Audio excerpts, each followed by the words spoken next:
Students exercise D చేస్తున్నాం partial fractions. ఇది 25th video. Question చదువుతున్నాను. Find the coefficient of X cube in the expansion of 5x plus 6 by x plus 2 into 1 minus x. ఈ ఎక్స్పాన్షన్లో x power 3 యొక్క coefficient ఎంత అవుతుంది అని అడుగుతున్నారు. అంటే దీన్ని ఎక్స్పాండ్ చేస్తే వచ్చే దాంట్లో ఎక్స్ క్యూబ్ యొక్క కోఎఫిషియంట్ ఎంత. సో ముందు ఇచ్చింది రాసుకున్నాను.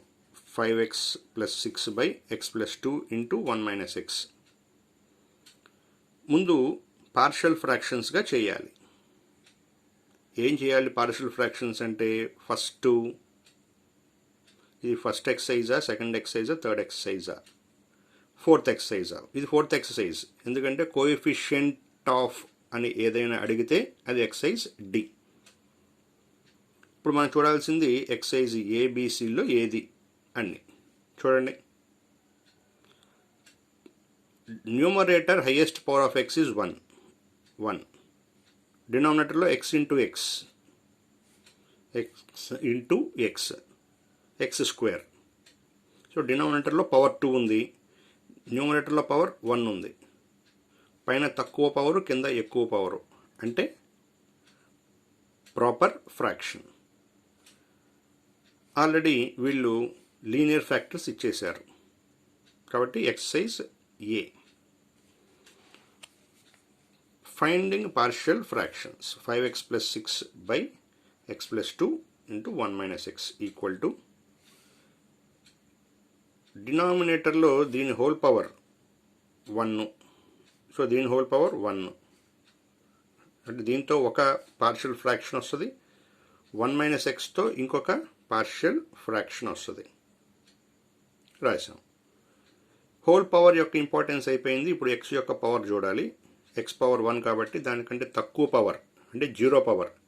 0 పవర్ అంటే కాన్స్టెంట్, అది రాశాను ప్లస్. అలాగే దీనికి కూడా రాశాను కాన్స్టెంట్ బి. అంటే పార్షియల్ ఫ్రాక్షన్స్ ఎలా చేసామో ఫస్ట్ ఎక్సర్సైజ్లో సమ్స్ అలాగే చేసుకుంటూ రావాలి. సేమ్ ఎల్సిఎం చేశాను. LCM next both denominators cancel చేశాను, మిగిలింది రాసుకున్నాం. ఇదంతా సేమ్ ప్రొసీజరు, ఎక్సర్సైజ్ ఏలో చేసిన ప్రొసీజరే. ఎల్సిఎం క్యాన్సిల్ అయిపోతే మిగిలిన న్యూమరేటర్ రాశాను.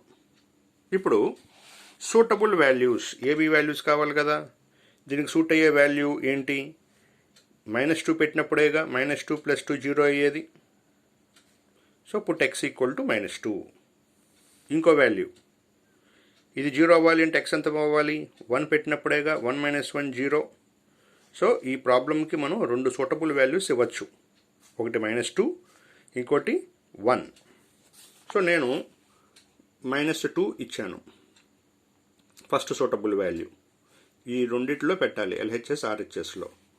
5 × -2 -10, -10 + 6 -4 ఈక్వల్ టు 1 మైనస్ x బదులు -2 పెడుతున్నాం. So minus into minus plus 1 + 2 3a -4 equal to 3a. a equal to -4/3.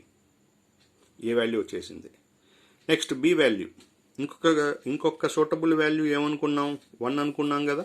So 1 equal to దీంట్లో 5 1s are 5 + 6 అంటే 11 ఈక్వల్ టు 1 - 1 0, 1 + 2 3b అయింది.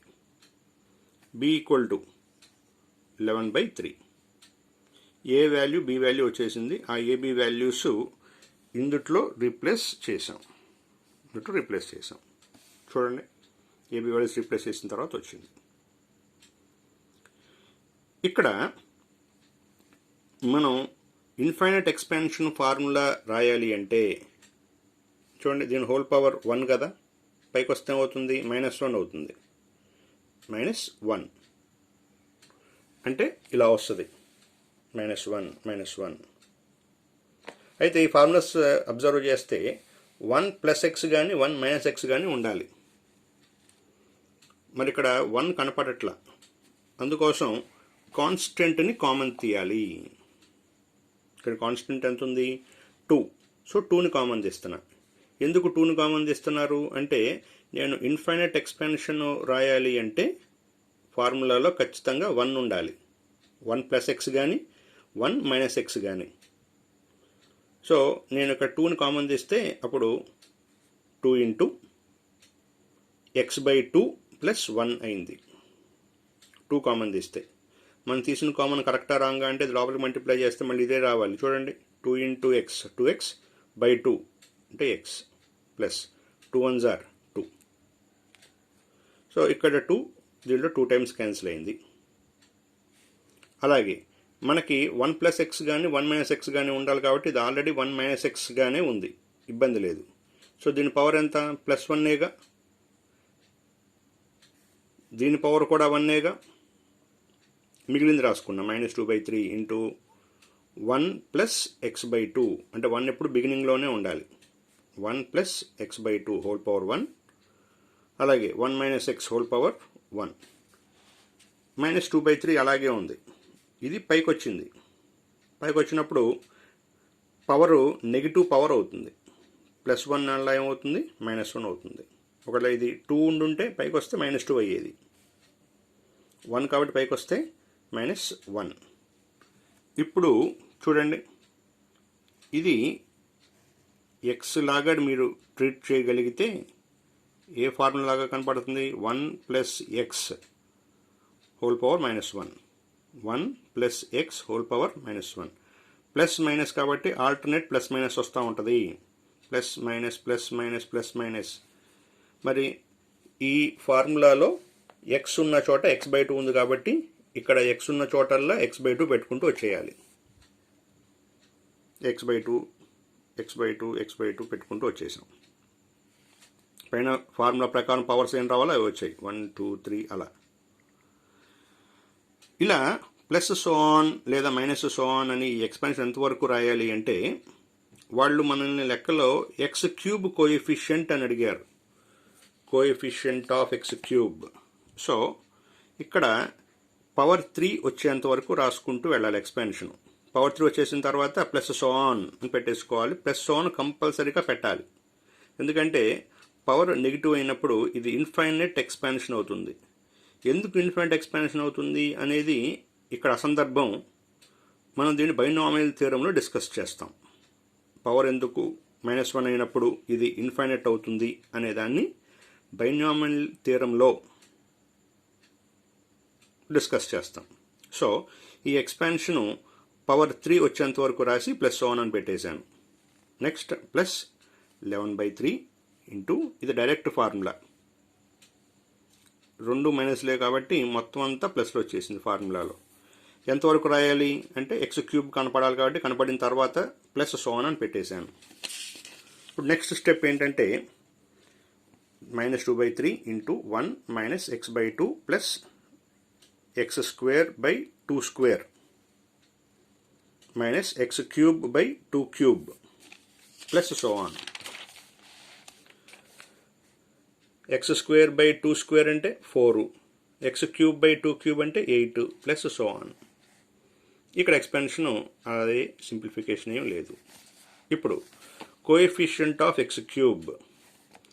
x³ యొక్క కోఎఫిషియంట్ ఎంత? దీని ముందు ఏమీ లేకపోతే 1 ఉన్నట్టు, దాని ముందు సింబల్ -1/8. దానికి ముందు ఇంటూలో ఏముంది? -2/3 ఉంది. So -2/3 into coefficient of x⁻3 అంటే ఇది లోపల మల్టిప్లై చేసినప్పుడు ఈ -2/3 ఇక్కడ ఇక్కడ ఇక్కడ ఇక్కడ మల్టిప్లై చేయాలి. మల్టిప్లై చేసినప్పుడు x³ ఎక్కడ కనపడుతుంది? ఇక్కడేగా. So -2/3 into -1/8 plus x³ 11/3 into 1, 11/3 into x, 11/3 into x², 11/3 into x³. So x³ కనపడింది ఇక్కడ. దాని కోఎఫిషియంట్ ఏంటి? 11/3 into 1, so 11/3. Minus into minus plus, 2 1s are 2, 3 8s are 24. సో 2 టేబుల్ క్యాన్సిల్ చేశాను, లేదా ఇక్కడే క్యాన్సిల్ చేయొచ్చు. 2 table 1 time, 2 table 4 times, minus into minus plus 1/3 4s are 12 అలాగనే చేసుకున్నాం. ప్లస్ 11/3 ఎల్సిఎం చేసాం. ఆఫ్టర్ సింప్లిఫికేషన్ మనకు వచ్చిందంత 15/4. So this is the coefficient of x cube. Right.